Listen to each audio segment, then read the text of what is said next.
Bismillahirrahmanirrahim. Assalamualaikum warahmatullahi wabarakatuh. Selamat pagi anak-anak. Apa kabar kamu semua hari ini? Semoga anak-anakku hari ini selalu dalam keadaan sehat walafiat, tidak kurang suatu apapun. Tetap semangat untuk mengikuti kegiatan online di hari ini. Baik anak-anakku, untuk kesempatan yang pertama kali Budian menyapa kalian, Budian akan membahas tentang materi di buku tema 1, Selamatkan Makhluk Hidup, khusus untuk muatan pelajaran IPA. Di kesempatan pagi hari ini, kita nanti akan berbicara banyak tentang perkembangbiakan makhluk hidup. Perkembangbiakan makhluk hidup dibedakan menjadi 2, yaitu perkembangbiakan generatif dan perkembangbiakan vegetatif. Coba anak-anak, tahukah apa yang dimaksud perkembangbiakan generatif? Apa yang dimaksud perkembangbiakan vegetatif? Siapa yang tahu? Tunjuk jari. Oh, tidak kelihatan ya. Nah, baik. Kita bahas satu persatu ya anak-anak. Perkembangbiakan generatif yaitu perkembangbiakan makhluk hidup melalui proses perkawinan. Jadi, dalam perkembangbiakan generatif harus ada induk jantan dan harus ada induk betina. Kemudian, untuk perkembangbiakan vegetatif adalah perkembangbiakan makhluk hidup tanpa melalui proses perkawinan. Jadi, untuk menghasilkan individu baru hanya membutuhkan satu induk saja.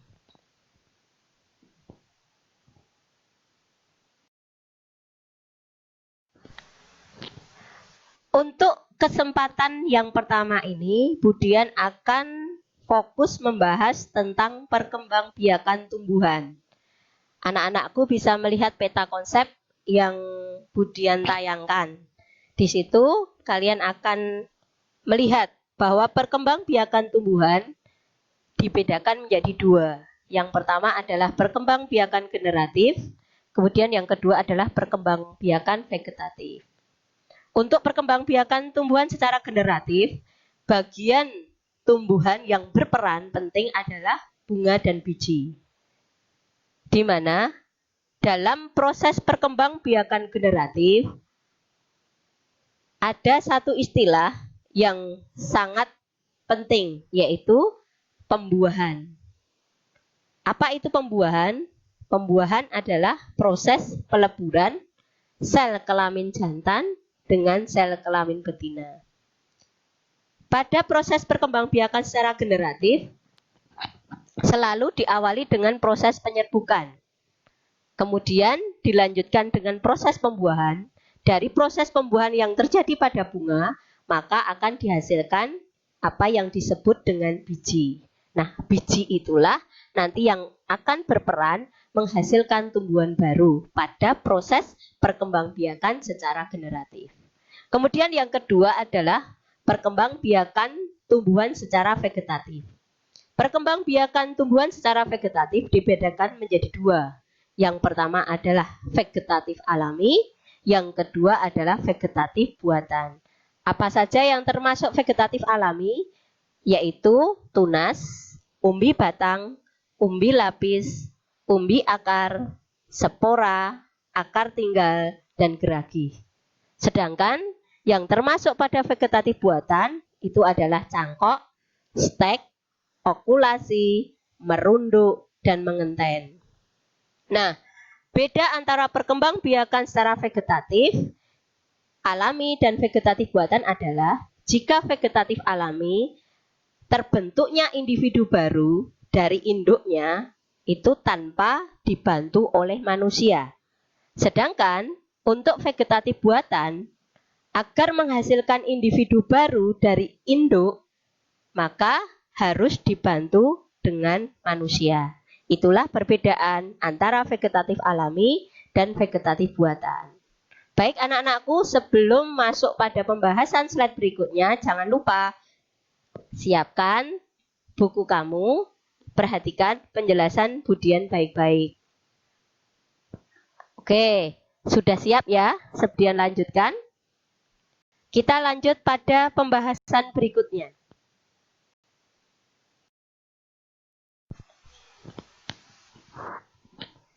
Perkembangbiakan tumbuhan. Seperti yang Budian sampaikan, bahwa perkembangbiakan tumbuhan itu ada dua macam cara. Yang pertama adalah perkembangbiakan generatif, yang kedua adalah perkembangbiakan vegetatif. Nah, untuk saat ini di pertemuan yang pertama, Budian akan membahas terlebih dahulu tentang perkembangbiakan generatif. Perkembangbiakan tumbuhan secara generatif dialami oleh tumbuhan berbunga. Jadi, syarat tumbuhan bisa melakukan perkembangbiakan secara generatif adalah tumbuhan itu harus memiliki bunga. Sehingga bunga itu disebut sebagai alat perkembangbiakan generatif tumbuhan. Perkembangbiakan generatif pada tumbuhan selalu diawali dengan peristiwa penyerbukan yang kemudian diikuti dengan proses pembuahan. Kemudian dari proses pembuahan akan dihasilkan biji. Oke, sebelum kita lanjutkan, siapa yang tahu bedanya penyerbukan dan pembuahan? Tadi di awal Budian sudah menyinggung sedikit tentang pembuahan. Nah, penyerbukan adalah peristiwa jatuhnya serbuk sari di atas kepala butik.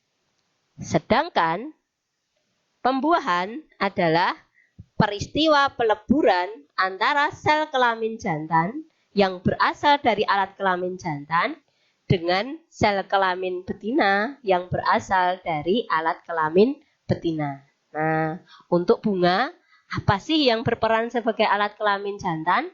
Apa sih yang berperan sebagai alat kelamin betina? Yuk, kita bahas lebih lanjut ya. Nanti kamu pasti akan tahu.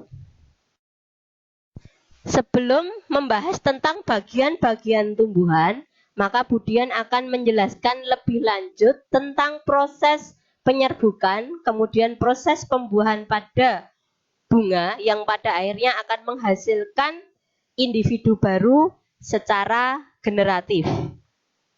Pertama-tama, di dalam bunga ada bagian bunga yang disebut sebagai benang sari, yang kecil-kecil jumlahnya banyak. Kemudian ada yang disebut sebagai putik, yang bentuknya seperti botol. Nah, ketika serbuk sari yang dihasilkan oleh benang sari itu jatuh di atas kepala putik, maka terjadilah apa yang disebut sebagai peristiwa penyerbukan. Kemudian, setelah serbuk sari jatuh di atas kepala putik, maka serbuk sari akan masuk ke bagian putik lebih dalam, kemudian akan bertemu dengan sel telur yang ada di dalam putik.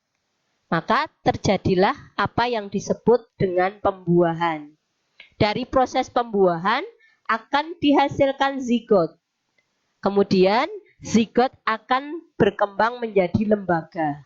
Lembaga itu terdapat di dalam biji, di mana lembaga itu merupakan calon tumbuhan baru yang berkembang di dalam biji tanaman. Kemudian lembaga akan berkembang. Bagian bakal biji akan tumbuh menjadi biji, sedangkan bagian bakal buah akan berkembang menjadi buah atau daging buahnya.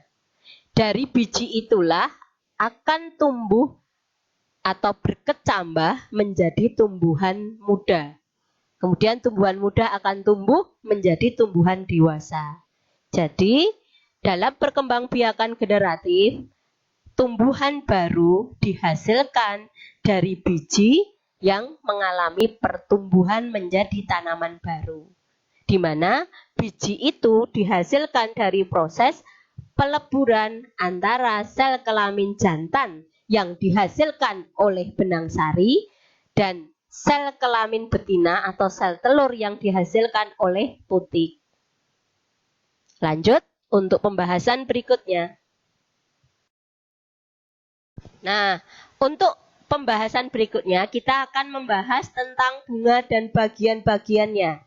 Seperti yang Budian sebutkan tadi, bahwa bunga merupakan alat perkembangbiakan generatif pada tumbuhan, di mana bunga itu memiliki bagian-bagian. Nah, bagian-bagian bunga itu apa saja? Mari kita lihat. Ada bagian bunga yang disebut sebagai mahkota. Kemudian ada bagian bunga yang disebut benang sari. Ada bagian bunga yang disebut putik. Ada bagian bunga yang disebut kelopak bunga. Ada bagian bunga yang disebut dasar bunga. Dan ada bagian bunga yang disebut sebagai tangkai bunga. Bunga yang memiliki semua bagian yang disebutkan Budian tadi, yaitu memiliki mahkota, memiliki benang sari, memiliki putik, memiliki kelopak, memiliki dasar bunga, dan memiliki tangkai bunga, itu disebut sebagai bunga lengkap. Nah, sedangkan bunga yang tidak memiliki salah satu bagian yang disebutkan Budian tadi disebut sebagai bunga tidak disebut sebagai bunga tidak lengkap. Lanjut.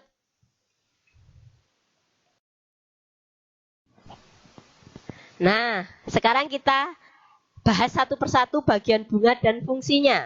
Putik. Putik adalah bagian bunga yang berfungsi sebagai alat kelamin betina. Putik terdiri dari kepala putik dan tangkai putik. Kemudian ada yang disebut sebagai benang sari. Benang sari merupakan alat kelamin jantan pada bunga. Benang sari terdiri dari tangkai sari dan kepala sari.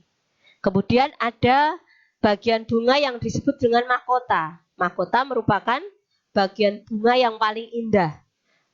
Bagian bunga ini berfungsi untuk menarik serangga agar datang. Supaya apa? Serangga itu bisa membantu penyerbukan pada bunga. Kemudian ada yang namanya dasar bunga. Dasar bunga adalah bagian bunga yang berfungsi sebagai tempat melekatnya mahkota bunga dan bagian-bagian bunga lainnya. Kemudian ada yang disebut sebagai kelopak bunga. Biasanya berwarna hijau. Nah, fungsi dari kelopak bunga adalah melindungi bunga atau mahkota bunga saat masih kuncup. Nah, bunga-bunga yang memiliki putik dan benang sari dalam satu bunga itu disebut sebagai bunga sempurna. Sedangkan bunga yang hanya memiliki benang sari atau hanya memiliki putik itu disebut sebagai bunga tidak sempurna.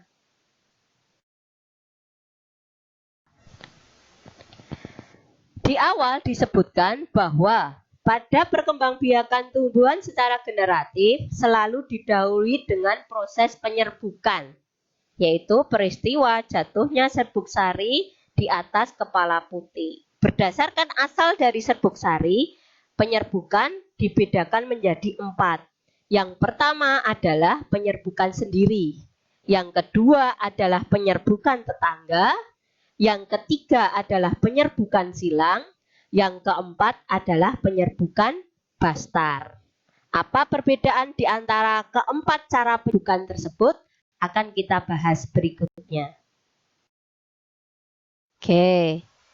Penyerbukan sendiri atau biasa disebut autogami, yaitu suatu cara penyerbukan di mana serbuk sari yang jatuh ke kepala putik berasal dari bunga itu sendiri. Kemudian yang kedua adalah penyerbukan tetangga atau biasa disebut geistonogami, yaitu suatu cara penyerbukan di mana serbuk sari yang jatuh ke kepala putik berasal dari bunga lain, tetapi kedua bunga itu masih dalam satu tumbuhan atau satu pohon. Lanjut. Yang ketiga adalah penyerbukan silang atau alogami atau xenogami, yaitu serbuk sari yang jatuh ke kepala putik berasal dari bunga lain tetapi berbeda pohon. Tapi pohonnya masih satu jenis.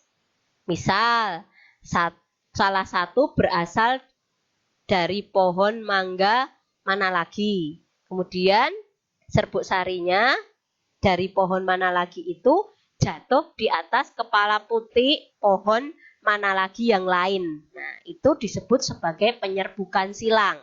Serbuk sarinya dari bunga pohon mana lagi satu jatuh ke kepala putik pada bunga pohon mana lagi yang lain.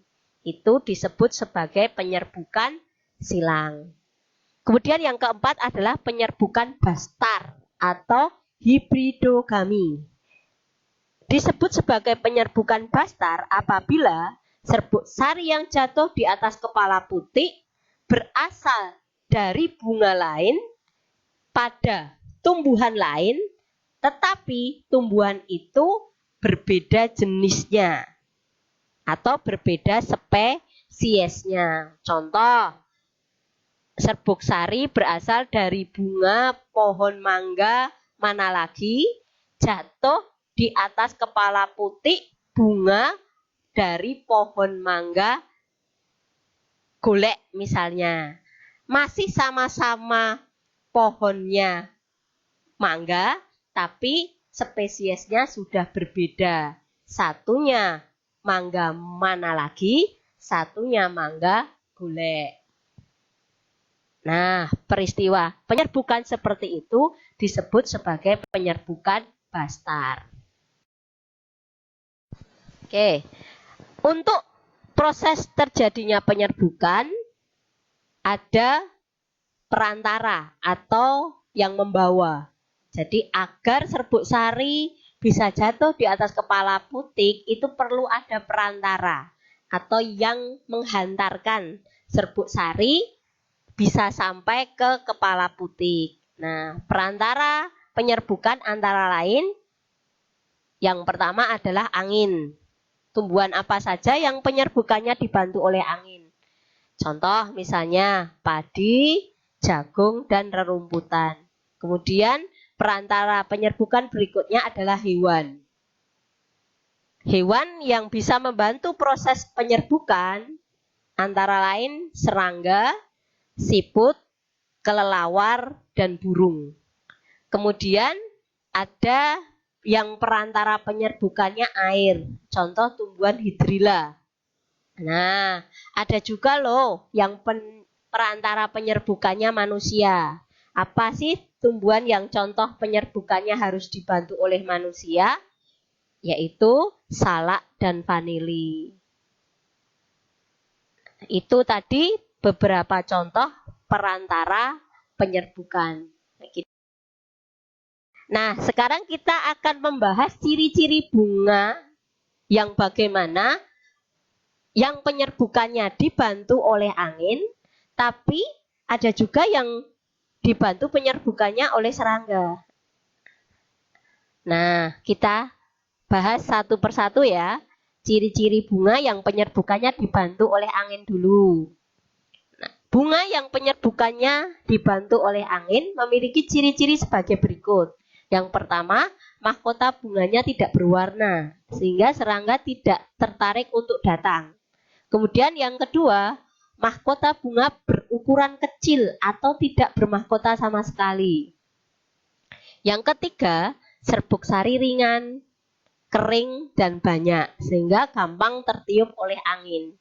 Yang berikutnya, tidak berbau khas. Yang kelima, tidak memiliki kelenjar madu.